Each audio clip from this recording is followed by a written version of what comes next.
നിങ്ങളിൽ എത്ര പേരുണ്ട് തോറ്റിട്ട് വന്നവര്? ആദ്യമായി നിങ്ങളുടെ മനസ്സിൽ നിന്ന് തോറ്റിട്ട് വന്നു എന്നുള്ള ചിന്ത മാറ്റുക. നിങ്ങൾ നമ്മുടെ രാജ്യത്തിന്റെ പതാക വളരെ ഉയരത്തിലെത്തിച്ചിട്ട് തന്നെയാണ് വന്നത്. നിങ്ങൾ വളരെ പഠിച്ചിട്ടാണ് വന്നത്.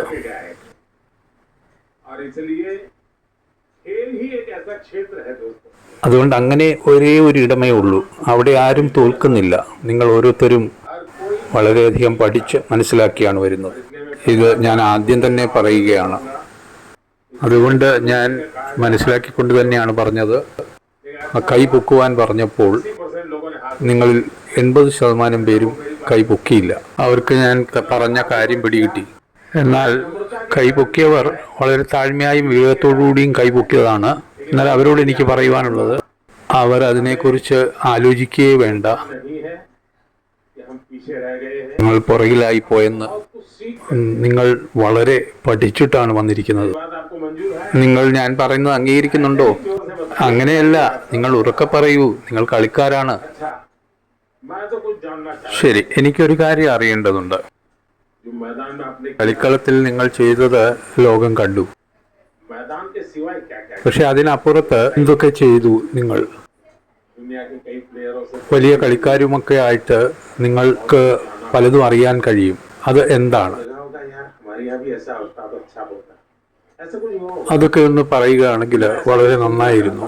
അങ്ങനെ എന്തെങ്കിലും ആരെങ്കിലും ഒന്ന് പറയാം? ലക്ഷ്യയുമായും ഞാൻ ആദ്യം കണ്ടപ്പോൾ ഇത്രയും ചെറുതായിരുന്നു. ഇപ്പൊ എത്ര വലുതായി! जैसे कि टूर्नामेंट मेरा रहा काफ़ी लंबे मैचेस रहे वहाँ पे शुरुआत के दिन से। तो मेरा ज़्यादा करके मेरा फोकस मैचेस पे रहता था। बट ये जब भी हमें फ्री टाइम मिलता था, हम लोग सबके साथ डिनर करने जाते थे और काफ़ी सारे एथलीट्स वहाँ पे मिले जिनको देख के आई थिंक काफ़ी कुछ सीखा और हमने उनके साथ एक डाइनिंग रूम शेयर किया। आई थिंक वो एक बड़ी बात थी। एंड आई थिंक और जो वो वहाँ का माहौल था, आई थिंक ये मेरा सबसे पहला ओलंपिक्स था और जो मैं एक्सपीरियंस किया वहाँ पे वो काफ़ी अच्छा था। जैसे कि इतने बड़े स्टेडियम में खेलना, इतना क्राउड आपको देख रहा है, तो फर्स्ट 2-3 मैचेस में थोड़ा नर्वस भी था। बट जैसे ही टूर्नामेंट चलता गया मेरा वो बेटर होता गया। बट आई थिंक मेरे लिए एक बहुत बड़ा देवभूमि से हो। സഹോദര, നിങ്ങൾക്ക് മനസ്സിലായില്ലേ അവിടെ സെലിബ്രിറ്റി ആയി നിങ്ങൾ എന്നത്? मैचेस के टाइम तो मैं फोन प्रकाश सर ने ले लिया था और बोला कि अभी जब तक मैचेस नहीं हो जाते तब तक फोन नहीं मिलेगा। बट ये उसके बाद आई थिंक काफ़ी लोगों ने सपोर्ट दिया। बट मैं यही कहना चाहूँगा, मेरा एक अच्छा लर्निंग एक्सपीरियंस था। थोड़ा हार्ट ब्रेकिंग भी था कि मैं इतने क्लोज आके रह गया। बट मैं आगे आने वाले टाइम में और बेटर करूँगा अपना। प्रकाश सर इतने डिसिप्लिन स्ट्रिक्ट थे। പ്രകാശ് പതുക്കോൺ സാർ ഇത്രയും കർക്കശക്കാരനായതുകൊണ്ട് അടുത്ത പ്രാവശ്യം അതിന് തയ്യാറായിട്ട് വരും അല്ലേ? പക്ഷേ വളരെയധികം പഠിച്ചു കാണും. ഞാൻ പറയാം, നല്ലത് തന്നെ ജയിച്ചു വരുന്നതൊക്കെ. പക്ഷേ നിന്റെ കളി കണ്ടിട്ട് ആർക്കും മനസ്സിലാകുന്നേ ഇല്ല നീ കളിച്ചിട്ടാ വരുന്നെന്ന്. അത്ര കൺട്രോളിലാണ് പല പ്രാവശ്യവും കണ്ടത്. ഇയാൾ ഉറങ്ങുമായിരുന്നോ കളിച്ചുമായിരുന്നോ ഒന്നും മനസ്സിലാകത്തില്ല. വെളി രാജ്യങ്ങളിലൊക്കെ പോയി കളിക്കുന്നു, നമ്മുടെ കുട്ടികളും കളിക്കുന്നു. एक दो शॉट ऐसे मैंने खेले थे जो काफ़ी फेमस हो गए थे। बट आई थिंक ओवरऑल जैसा मैंने टूर्नामेंट खेला, मैं चाहूँगा कि और आगे जो आने वाले बच्चे हैं जो बैडमिंटन लेते हैं, मैं उनको और इंस्पायर करूँ और ऐसे ही खेलते हैं। बहुत बढ़िया, വളരെ വലിയ കാര്യമാണ്. അതായത് AC ഇല്ലാത്തതുകൊണ്ട് വളരെ ചൂടെടുക്കുന്നു എന്ന് ആദ്യമായിട്ട് ഉറക്കെ വിളിച്ചു പറഞ്ഞത് ആരാണ്? ഇതെന്തോ മോഡി വലിയ വലിയ കാര്യങ്ങളൊക്കെ പറയുന്നു, ഇതെന്തോ AC ഇല്ല എന്നൊക്കെ വളരെയധികം വിഷമിച്ച് പറഞ്ഞു.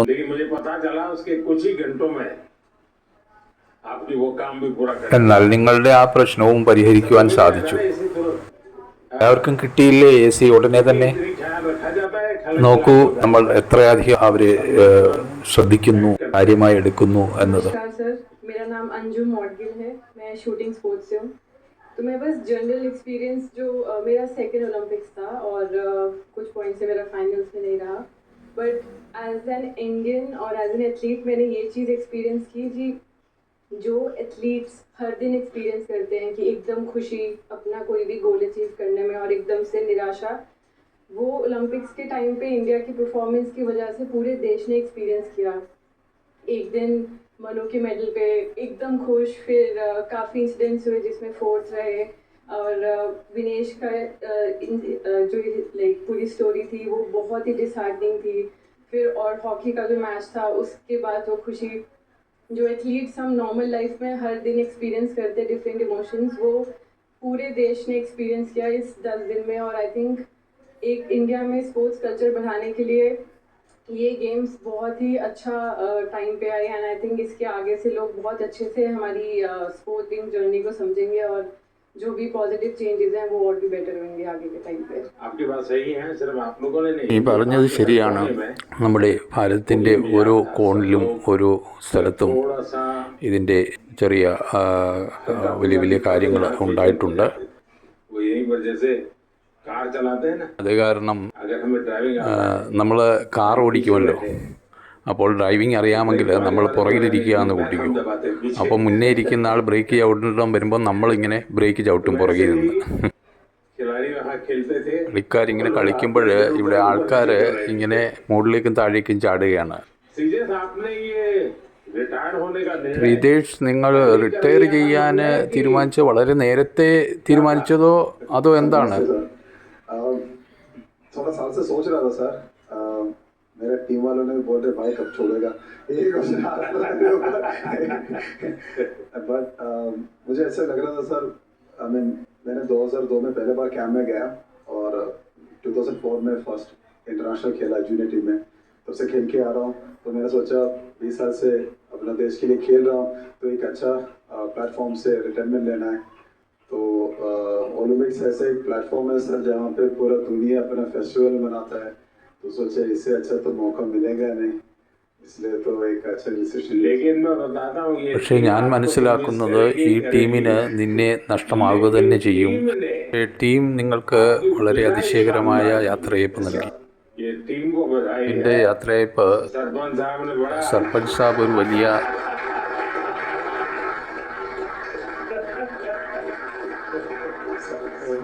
सच में सर ऐसे एक हम सपना ही देख सकता है सर, क्योंकि हमारे लिए थोड़ा हार्ड था जब हम लोग सेमीफाइनल हार गए थे, क्योंकि ये टीम इस बार जब पेरिस के लिए गया था हमारा उम्मीद इतना था कि हम लोग फाइनल खेले गए या गोल्ड के लिए हम लोग लायक है, बट जब सेमीफाइनल हार गया एकदम से थोड़ा दर्द लगा सबको।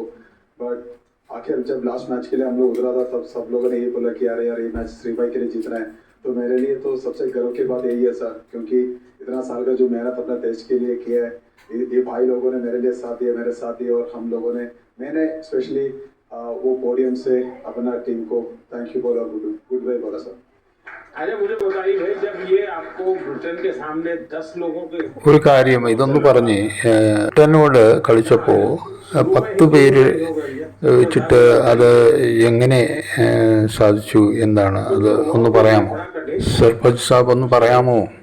जी बिल्कुल सर, काफ़ी कठिन था क्योंकि पहले ही क्वार्टर में कार्ड हो गया था हमारे प्लेयर को, एंड बट आई थिंक जो कोचिंग स्टाफ है हमारे, उन्होंने काफ़ी हेल्प की है हमारी, और हम विजुअलाइज करते थे कि हर सिचुएशन को, क्योंकि ओलंपिक में कुछ भी हो सकता है सर सरप्राइजली, तो हमारा माइंड सेट था कि अगर हम ऐसी कोई सिचुएशन आती भी है जो हमारे प्लान्स हैं हम उस पर स्टिक रहेंगे, और सारी टीम का जोश और बढ़ गया सर, क्योंकि जीबी के साथ हमारा थोड़ा रहता है कि थोड़ा फाइट भी होती रहती है, तो वो मेंटालिटी थी कि इनसे 150 साल से चली आ रही है। हाँ सर, वही सर, हम परपरा निभा रहे थे। तो बिल्कुल ये सर और था कि मन में कि नहीं हम ये मैच जीतेंगे यार, तो बहुत अच्छा रहा कि 1-1 ड्रा रहा सर, उसके बाद शुगर पे हम जीते हैं। तो एक वो, क्योंकि ये ऐसा कभी सारी हिस्ट्री में नहीं हुआ सर ओलंपिक में, एंड एक और खुशी की बात थी कि हमने जो ऑस्ट्रेलिया को हराया सर, लिए बहुत बड़ी बात है कि 52 ईयर्स के बाद हमने बड़े प्लेटफॉर्म में ऑस्ट्रेलिया को हराया। वैसे भी आपने सारे रिकॉर्ड तोड़े हैं 52 ഇനിയും साल പിന്നെയും ഈ 2 വർഷത്തെ റെക്കോർഡും തകർക്കും. 2 ഒളിമ്പിക്സിൽ മെഡൽ കൊണ്ടുവന്നില്ലേ, വലിയ കാര്യമാണ്. तो भाई यंगेस्ट से नमस्ते सर। हैं? നിങ്ങളുടെ അഭിപ്രായം പറയൂ ഭായ്. എല്ലാവരും പറഞ്ഞു കാണും അത് ചെയ്യരുത് ഇത് ചെയ്യരുത് എന്നൊക്കെ അല്ലേ? कम उम्र में जी बहुत बुरा समय देखा जी मैंने। तो मेरे मम्मी पापा 10 साल के छोड़ के चले गए थे, देश को सौंप गए थे। फिर बस यही सपना था कि उनका ओलंपिक में मेडल लाए, और मेरा भी यही सपना भाई ओलंपिक में मेडल देना देश को। तो बस यही सोच के प्रैक्टिस करते रहे, और टॉप से और साई और रेसलिंग फेडरेशन WFI का भी बहुत योगदान रहा थी इस मेडल में। अभी मूड क्या है? ഇപ്പം എന്താണ് മൂഡ്? अच्छा लग रहा है। कोई पसंद की चीज घर आके खाई कि नहीं खाई? अभी तो घर गए ही नहीं थी। घर गए नहीं। हाँ जी। हमें बोलते थे, हम बर्बाद देते कुछ भाई। घर जाके चूर में तो खाएंगे। अच्छा अच्छा, जैसे हमारे സർപഞ്ച് സാഹിബിന്റെ ഇരട്ടപ്പേര് പോലെ നിങ്ങൾ വേറെ ആർക്കാണ് അങ്ങനെ നിക്നെയിം ഇരട്ടപ്പേരുള്ളത്? मैं श्रेयसी सिंह हूँ और वर्तमान में बिहार से विधायक भी हूँ। तो सब टीम के सब लोग विधायक दीदी का विधायक कहते हैं। जी सर। तो सरपंच भी है, विधायक भी है। അപ്പം സർപഞ്ചും ഉണ്ട്, മിഠായിയും ഉണ്ട് ഇവിടെ. इन दिनों काफी समय मोबाइल पर चिपके നിങ്ങൾ ചിലർ ഈ ദിവസങ്ങളിലൊക്കെ മൊബൈലുമായി ഇരിക്കുന്നത് ആയിട്ട് അറിയുന്നു. എൻ്റെ അറിവ് ശരിയാണോ? ആരെങ്കിലും ഹൃദയം കൊടുക്കുകയോ പരസ്പരം വാങ്ങുകയോ ഒക്കെ ചെയ്യുന്നുണ്ടോ? लोग हैं जो रील्स बना रहे हैं। सर एक्चुअली मैं एक मैसेज देना चाहूँगा, क्योंकि सारी टीम ने हमने डिसाइड किया था कि थ्रू आउट द ओलंपिक हम मोबाइल फ़ोन यूज़ नहीं करेंगे। वाह शाबाश, ये बहुत ശബാഷ്, ഇത് വളരെ വലിയൊരു കാര്യമാണ്. क्योंकि सर अगर कोई अच्छे कमेंट आ रहे हैं चाहे बुरे कमेंट आ रहे हैं, दोनों अफेक्ट करते हैं। हमारा माइंड सेट था कि हम एज ए टीम हमने डिसाइड किया कि हम बिल्कुल सोशल मीडिया यूज़ नहीं करेंगे। ये अच्छा किया आप लोगों ने। जी सर। ഇത് നല്ലതാണ് നിങ്ങൾ ചെയ്യുന്നത്. चाहूंगा कि देश के नौजवानों को भी നമ്മുടെ രാജ്യത്തെ യുവാക്കളോടും കൂടി ഇത് പറയണമെന്നാണ് എൻ്റെ ആവശ്യം. सही है, वरना ज्यादा കാരണം കൂടുതൽ പേരും അതിൽ വളരെയധികം സമയം ചെലവഴിച്ച് കളയുന്നു. आप बेटा बहुत निराश लग रही हो। എന്താണ് മകളെ വളരെ നിരാശയിലിരിക്കുന്നത്? और मैं मतलब एक से हार गई थी बाउट, और मगर उससे जीत जाती तो मैं फाइनल तक जाती, गोल्ड भी ला सकती थी। पर वो मेरा बैड लक था, दिन अच्छा नहीं था तो सर मैं लूज हो कोई गई। अभी तो उम्र बहुत छोटी है बेटा, बहुत നീ വളരെ ചെറുപ്പമാണ് കുഞ്ഞ്, നിനക്ക് നീ ഒത്തിരി ചെയ്യാൻ കഴിയും, ധാരാളം സമയമുണ്ട്. हाँ जी सर। प्रधानमंत्री जी नमस्कार। मुझे लगता है कि इस बार हमारी पूरी कंटिंजेंट में जो इंजरीज हुई थी वो काफ़ी कम थी, 1 या 2 सीरियस इंजरी थी। पर नहीं तो यूजुअली क्या होता है कि सब गेम्स में से 3-4 मेजर इंजरी होती है जिनकी ऑपरेशन करनी पड़ती है। पर इस बार फॉर्चुनेटली सिर्फ 1 था, तो वो अच्छी बात थी। एक सीखने का था कि जब भी ओलंपिक के जो विलेज में जो पॉलीक्लिनिक रहता है उसमें थोड़ी फैसिलिटीज़ रहती है, पर इस बार हमने सब जो फैसिलिटीज़ थी वो हमारे विलेज में ही, हमारे बिल्डिंग में ही रखी थी।